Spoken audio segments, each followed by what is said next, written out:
Hey everyone, it's Amy here and welcome back to my channel and welcome back to another Love It or Leave It review. I have a new product to share with you guys from Stila. This is the new Stila Metal and Matte palette.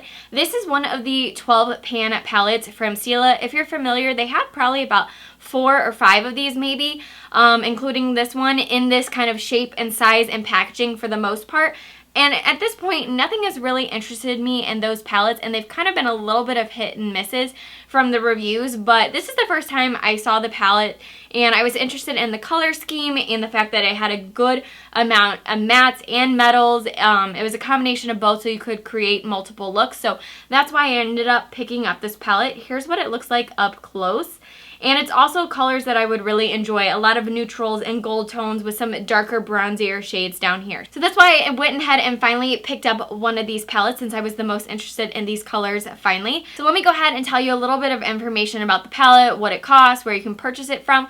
Then we will jump into swatches, and then I will tell you guys my final opinion on whether or not it's a love it or leave it palette from Stila. So I did purchase mine from Ulta. You can purchase it there in stores or online, and it's going to retail you for $49, which is the same exact price as the other 12 pan palettes in this shape, size, formula, all that. And the total palette is 12 grams as well. So it says, create eye-catching color combos with just the right mix of matte and shimmer, featuring 6 modern matte and 6 mega metallic. It does say mega, and I don't believe that.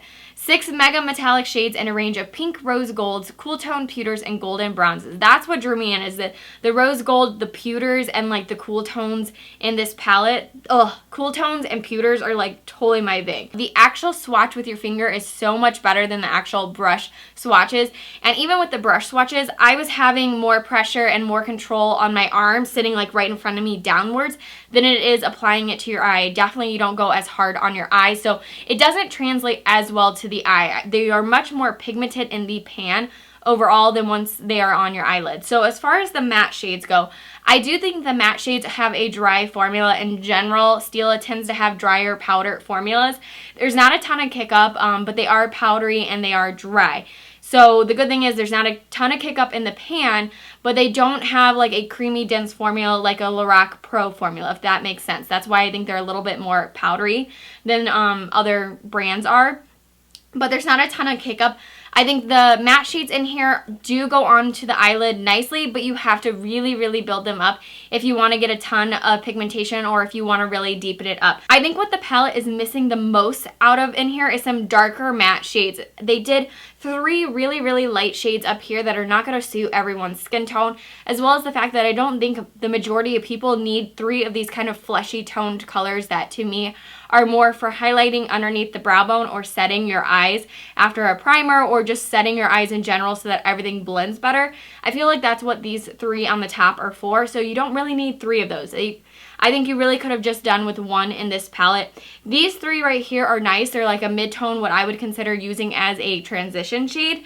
Maybe this one you could start using in the crease, but unfortunately what's lacking is some darker shades, some darker matte shades that are going to pair well with these colors down here. I feel like these 3 mega metallic shades in this palette really don't have any colors to go with them, and so there's really nothing to deepen up the crease.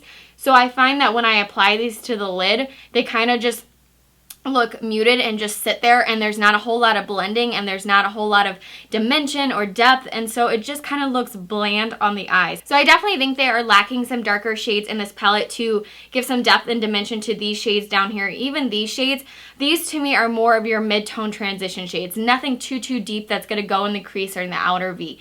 So I think they would have been better off getting rid of these 2, shifting these up here, and maybe putting in 1 to 2 darker shades. I think this would have made the palette better. I think if you have darker skin tones than me, some of these shades are not going to show up on your skin tone, or you're going to have to continue to build them up. I have to even build them up a while for them to even show up and create, like I said, depth and dimension compared to these shades, since they are darker than the matte shades.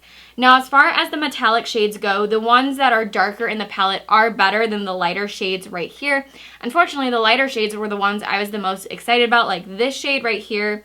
Bohemian and Sequin were the 2 that I was most excited about, the shades that I would wear majority of the time, and unfortunately, those are the 2 worst shades in this palette that once you apply them to the skin, they barely show up, and you have to continue to build, and I feel like no matter how much I build, they don't show up, and so I end up having to use my finger to get a little bit better pigmentation and pack them on the eyelid, and even then they just seem very, very subdued. Now if you're someone that wants a very natural, I mean just a light little shimmer, a very natural look on the eyelid, then these actually you may like. But if you're wanting what they describe as a mega metallic shade, these are not going to cut it for you. And I definitely would not consider them mega metallic, but that's what they are calling them. So unfortunately, these two barely show up on the eyelids. You have to continue to build. And then overall with the metallic shades, they fade, unfortunately, within a couple hours. I mean, these are not long wearing. Whether it's with a primer or without a primer, I don't find that these are long lasting at all, and that they fade between 2 and 4 hours, and then by the end of a typical 6 to 8 hour day,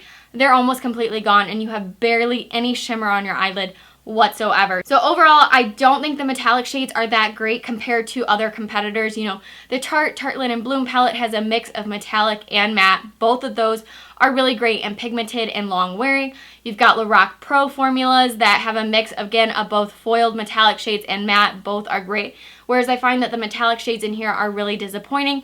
The mattes are okay, but you do have to build them up significantly. And I do think they are missing some shades in this palette. So overall, I'm going to give this a leave it. If you are interested in a normal, typical palette where it says, oh, you've got a mix of good mattes and mega metallics, that is not what this palette is, even though that's what they're describing them as. If you're into that kind of palette, I don't think this is going to cut it for you, and that's why I think it's a leave it. Now, if you're someone that wants a very, very natural palette that's just going to give a little bit of sheer sparkle, just something to create some really natural, subdued, everyday looks, then you might like this palette. It may not disappoint you too much.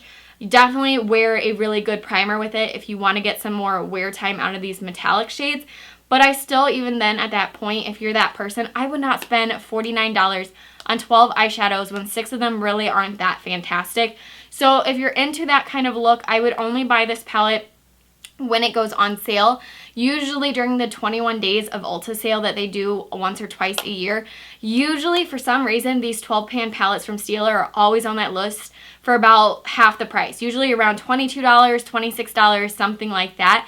So that's the only time I would suggest it if you're into that natural look and want just a really subdued palette, to get it when you can get it like around that price. I definitely would not suggest spending $49 on this palette. I think there's a lot of other palettes out there that are better for that price. I hope you guys enjoyed the review. If you did, give this video a big thumbs up. Don't forget to subscribe so you can stay tuned to all my upcoming videos, and I will see you guys very soon. Bye!